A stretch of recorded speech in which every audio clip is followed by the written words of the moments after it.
Bisa Pak, tolong lihat ini ya. Apakah bola ini masih bisa diperbaiki? Bola.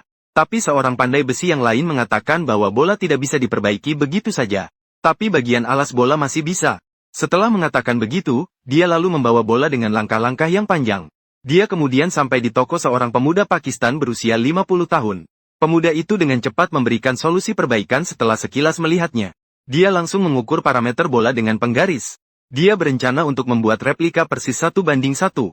Setelah mendapatkan angka yang jelas, dia segera mengambil batang besi seberat 500 gram dari sampingan, yang beratnya 1 kati, digunakan sebagai bahan perbaikan bola. Pertama-tama, dia membuat tanda yang diperlukan di atasnya. Setelah selesai ditandai, dia segera menempatkannya di mesin bubut, siap untuk dimulai proses pemotongan. Untuk memastikan tidak ada kesalahan, sebelum melakukan pemotongan, pemuda tersebut perlu membandingkan dengan bola yang rusak. Setelah memastikan semuanya baik, dia mulai memotong lingkaran luar.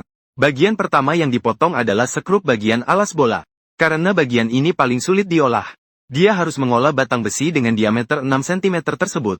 Posisikan kaki roda sekitar 2 cm. Ini adalah proses yang sangat panjang. Biasanya membutuhkan waktu 2 jam. Video bisa disunting dengan pisau pemotong logam, lalu memproduksi seperti ini. Betapa hebatnya si Lao Liu ini. Selanjutnya cukup gunakan pisau pemotong untuk memutuskannya. Bentuk awalnya mulai terbentuk. Sekarang hanya bisa dilihat tapi belum bisa digunakan. Perlu dikerjakan lagi di mesin bubut untuk proses lebih lanjut. Untuk mencegah getaran saat menyeting roda, anak muda harus mulai mengebor lubang lokasi di bagian atas terlebih dahulu. Kemudian, pasang paku di atas. Dengan begitu, proses pemotongan akan lebih stabil. Banyak orang mungkin tidak tahu bagian mana yang harus dipotong. Bagian sekrup ini sangat penting, berhubungan dengan batang kemudi roda. Kemudian, bisa disesuaikan dengan menyetel mur di atasnya. Penyetelan 4 roda.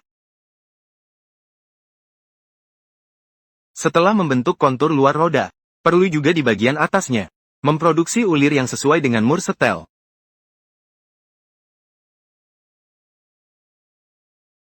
Diukir oleh pisau potong, ulir di sekrup mulai menunjukkan kontur yang jelas. Setiap uliran terlihat rapi dan teratur. Sekarang hanya perlu menggunakan jangka, menghilangkan duri-duri yang berlebihan. Bagian sekrup dapat dianggap selesai diproses. Namun ini baru awal perjalanan panjang. Hanya sedikit langkah yang diambil. Tantangan sesungguhnya baru dimulai. Perlu memutar benda kerja untuk memproses penjepit bola. Bagian ini dinilai sebagai bagian paling sulit. Tantangan terberat. Pertama-tama, harus membuat lingkaran luar yang sesuai ukuran. Namun bentuk benda kerja yang aneh. Seperti anak nakal yang sulit diatur. Meskipun pemuda tersebut mencoba sekuat tenaga. Setelah 2 percobaan yang berakhir gagal, bagian tengah masih seperti benteng yang sulit ditembus.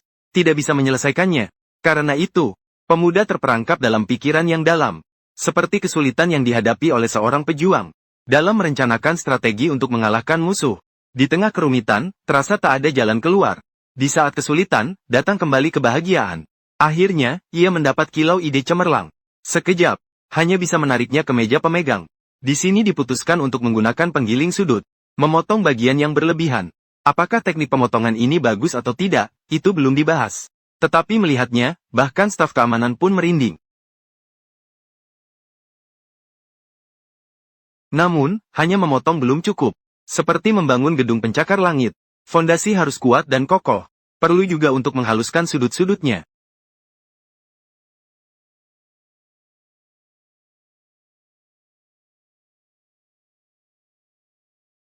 Setelah dihaluskan, kemudian dilakukan pengkilatan dengan detail, sehingga permukaannya bersinar seperti cermin.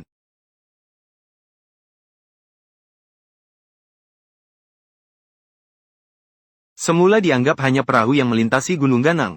Ternyata itu Gunung Wumeng yang dihadapi. Gunung bersambung dengan gunung lainnya. Jalannya masih berliku-liku. Saat ini perlu ditempatkan kembali ke mesin bubut, melakukan pengeboran dengan bor. Kemudian baru bisa dipasang paku keling.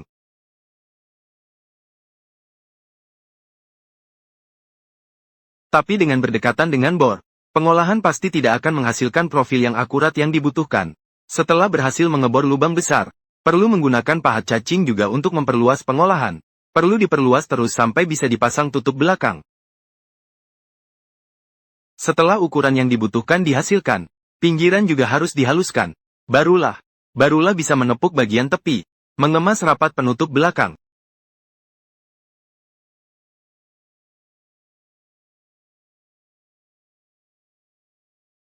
Setelah bagian ini selesai diolah, harus dibalik lagi, untuk memulai pengolahan pada ujung lain. Ujung ini juga perlu dibor dengan menggunakan mata bor, tapi tidak perlu terlalu besar, asal cukup untuk pemotongan bola, dan bisa bergerak dengan fleksibel sudah cukup. Namun ujung ini akan memerlukan pemasangan penutup debu kemudian, maka pinggiran perlu dibuat alur, akan digunakan sebagai pemasangan penutup debu selanjutnya. Di pinggir lubang juga harus dibuat miring. Hanya dengan begitu, pintalan bola bisa bergerak dengan leluasa. Setelah dipahat dengan teliti selama 1 pagi, soket pintalan bola akhirnya selesai diproses melalui ujian yang keras. Selanjutnya adalah saat untuk menangani pin bola. Cara melepas pin bola sederhana namun kasar. Langsung memotongnya saja. Secara keseluruhan terlihat cukup baik.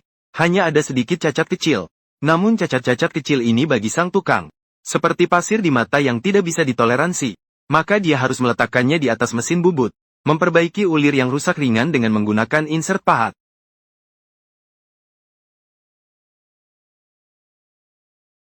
Bagian ujung bola yang berkarat, kemudian mengamplasnya dengan sabar hingga halus dan rata.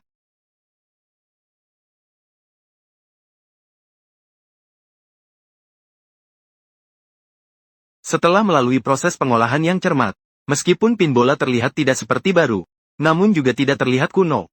Selanjutnya, kemudian bisa dipasang ke tempat pin yang telah selesai diproses. Setelah dipasang kembali, memerlukan pelumasan dengan menambahkan grease ke bagian dalam bantalan. Karena dilengkapi dengan pegas di dalamnya, saat ini harus diletakkan kembali ke dalam kerik naga. Membutuhkan tenaga pahat mesin bubut untuk mendorongnya kembali ke posisi semula. Terakhir, gunakan palu untuk memukul tepi 168 kali. Tutup ekor harus dipasang kembali dengan kokoh.